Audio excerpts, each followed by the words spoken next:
बिस्मिल्लाहिर्रहमानिर्रहीम। Welcome to my channel medics hospital. इस channel के ऊपर डिजीज़ मेडिसिन को डिटेल के साथ स्टडी किया जाता है। आज का हमारा टॉपिक है वो है स्प्रेन एंड स्ट्रेन, यानी कि मोच आ जाना। आज की इस वीडियो में हम बात करेंगे स्प्रेन एंड स्ट्रेन क्या है, इसकी क्या कॉजेज हो सकती हैं, साइन एंड सिम्टम्स क्या हैं, इन्वेस्टिगेशन में कौन से लेबोरेटरी टेस्ट परफॉर्म करवाएंगे और किन मेडिसिन के इस्तेमाल से हम स्प्रेन एंड स्ट्रेन के काज को ख़त्म कर सकते हैं। अगर आप हमारे चैनल पर नए हैं तो आपसे गुजारिश है इस चैनल को सब्सक्राइब करें। What is sprain and strain, यानी कि मोच आ जाना। आज की इस वीडियो में मैं आपको स्प्रेन एंड स्ट्रेन एक सिंपल लैंग्वेज में समझाने की कोशिश करूंगा। बेसिकली स्प्रेन एंड स्ट्रेन कहते हैं मोच आ जाना, किसी चीज़ का मुड़ जाना, बेंड हो जाना। आपने अक्सर देखा होगा कि रनिंग के दरमियान या क्रिकेट खेलने के दौरान हम जब भागते हैं तो हमारा पाँव मुड़ जाता है और वहाँ पर स्वेलिंग आ जाती है, जैसा कि इस साइड पे इमेज शो की गई है। तो इस कंडीशन को ना मोच आ जाना यानी कि स्प्रेन एंड स्ट्रेन कहा जाता है। अब ये होता क्यों है? जो जॉइंट्स है ना वो मसल्स से मिलके बने होते हैं। इन मसल्स की वजह से ना ये जॉइंट्स मूव करता है। मसल्स कभी भी ना बोन्स के साथ अटैच नहीं होगा। मसल्स अटैच होगा टेंडन के साथ, ये वाइट कलर का टेंडन है, और टेंडन अटैच होगा बोन के साथ। जब इनके वेयर्स एंड टेयर्स बनना शुरू हो जाते हैं, ये मसल्स की ब्रेक डाउन होना शुरू हो जाती है। वो ट्विस्टिंग से हो सकता है, जब पाँव मुड़ता है या कोई भी जॉइंट मुड़ता है तो उस वजह से ब्रेक हो सकता है। रेपिटेटिव मूवमेंट्स की वजह से ये मसल्स ब्रेक हो जाते हैं। तो उस कंडीशन को ना स्प्रेन एंड स्ट्रेन यानी कि मोच आ जाना कहा जाता है। हमारा एक और चैनल है जिसका नाम है हेल्थ फास्टर। हेल्थ फास्टर एक ऐसा चैनल है जिसके ऊपर वेजिटेबल, फ्रूट्स और वो किन बीमारियों के लिए इस्तेमाल किए जाते हैं, अगर आप चाहें तो विजिट कर सकते हैं। लिंक आपको डिस्क्रिप्शन में मिल जाएगा। अब हम बात करते हैं causes of sprain and strain के, इसकी क्या काजेज हो सकते हैं। There are several causes of sprain and strain. इसमें जो मोस्ट इंपॉर्टेंट है वो है स्पोर्ट्स इंजरी। स्पोर्ट्स इंजरी एक मेजर काज माना जाता है क्योंकि स्पोर्ट्स के दौरान हमारे जॉइंट्स बेंड हो जाते हैं, जिसकी वजह से मसल्स और लिगामेंट वगैरह ब्रेक हो जाते हैं।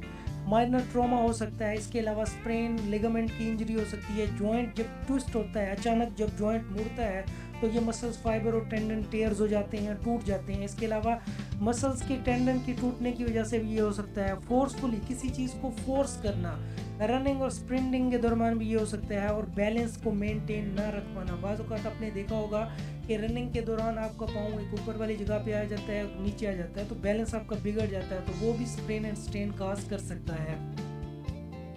अब बात करते हैं साइन एंड सिम्टम्स के। स्प्रेन एंड स्ट्रेन की क्या साइन एंड सिम्टम्स हो सकती हैं? जॉइंट्स में स्वेयर किस्म का पेन होगा, रेडनेस होगी, इसके अलावा ब्लिस्टर्स भी बन सकते हैं और इन्फ्लेमेशन होगी जॉइंट्स के गिर्द। इसके अलावा लिमिटेड मोशन हो जाएगी, जॉइंट्स आपके बेंड भी हो सकते हैं। इसके अलावा रेडनेस होगी, स्वेलिंग होगी, जॉइंट्स टेंडर हो जाएंगे और ये मसल्स वीक हो जाएंगे। ये कुछ साइन एंड सिम्टम्स थे स्प्रेन एंड स्ट्रेन के।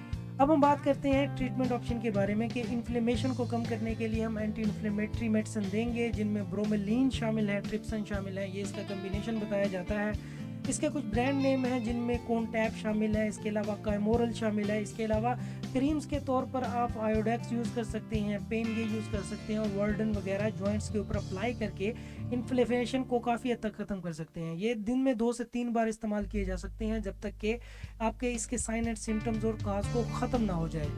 अगर पेन सवेयर है, सवेयर पेन के लिए आप एनसेड भी इस्तेमाल कर सकते हैं, जिसमें नोरजासिक, डायजेसिक और टेंटम शामिल है। ये दिन में 2 बार इस्तेमाल की जा सकती हैं। ये टैबलेट और कैप्सूल फॉर्म में इजीली अवेलेबल होते हैं। इसके अलावा फीवर को, पेन को, इन्फ्लेमेशन को कम करने के लिए आप दे सकते हैं ब्रोफिन, जिनमें फिनोप्रोफिन, डेक्ट्रोफिन शामिल हैं, जो कि 2 to 400 mg इजीली अवेलेबल होते हैं।